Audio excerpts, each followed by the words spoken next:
School Horror Series Part 2. Dahan-dahang gumapang ang mga anino sa ilalim ng pinto ng library. Hindi ito hugis tao, hindi rin ito basta dilim lamang. Gumagalaw ito na parang likido, may sariling pulso, tila humihinga habang umaabot papasok sa silid. Napatras silang lahat. "Huwag kayong gagalaw," pabulong ni Sandy, kahit siya mismo ay nanginginig. Ngunit kumilos ang anino, hindi sa kanila, kundi sa paligid. Isang lamesa ang bahagyang gumalaw, isang upuan ang tumagilid. Parang sinusukat ng bagay kung gaano kalayo ang kaya niyang abutin. Biglang tumunog ang intercom. NJ, present. Naglaki ang mata ni NJ. "Bakit ako?" Ang anino ay tila nakinig at gumalaw papunta sa kanya. Napatras si NJ. Natapilok sa isang silya. Hindi. Hinila siya ng anino sa sahig. Hindi siya sinunggaban. Hindi siya sinaktan. Basta lamang siyang kinuha, parang binura mula sa mundo.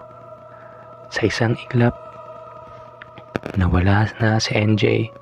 Walang dugo, walang bakas, isang blankong espasyo lamang kung saan siya kanina nakaupo. Napahiyaw si Epe. "NJ!" Sa labas ng pinto, narinig nila ang chok na kumaskas muli. Nawala ang pangalan ni NJ. Nanlupaypay si Rita sa sahig. Hindi ito panaginip. Tinitigan ni Kulay ang siwang sa ilalim ng pinto. Hindi nito tayo hinahabol. Kinokolekta tayo para tayong files. Attendance, pabulong ni Sandy. Kapag tinawag ang pangalan mo at nakuha ka, borado ka. Isang malakas na ang yumanig sa pinto. Muling gumalaw ang anino. "Kay, present." Napasinghap si Kay. Hinawakan niyang kamay ni Sandy. "Kung mawala ako, huwag kang titigil." "Hindi ka mawawala," nanginginig na sagot ni Sandy. Ngunit ang pinto ay biglang bumukas ng mag-isa. Humigop ang madilim palabas ng hallway. Parang bunganga ng isang bagay na matagal nang nanghugutom. Itinulak ni Kay si Sandy papasok sa isang makitid na storage room sa gilid ng library. "Tumakbo ka," bulong niya. "Huwag kang lilingon." Isinara niya ang pinto mula sa labas.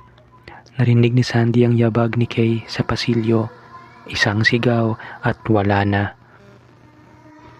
Nanginginig na lumuhod si Sandy sa loob ng madilim na silid. Pinipigilan ng hikbi. Sa labas, kumaskas ang chok. Nawala ang pangalan ni Kay. Naiwan sina Sandy, Rita, Epi at Kulay. Tumakas sila palabas ng library.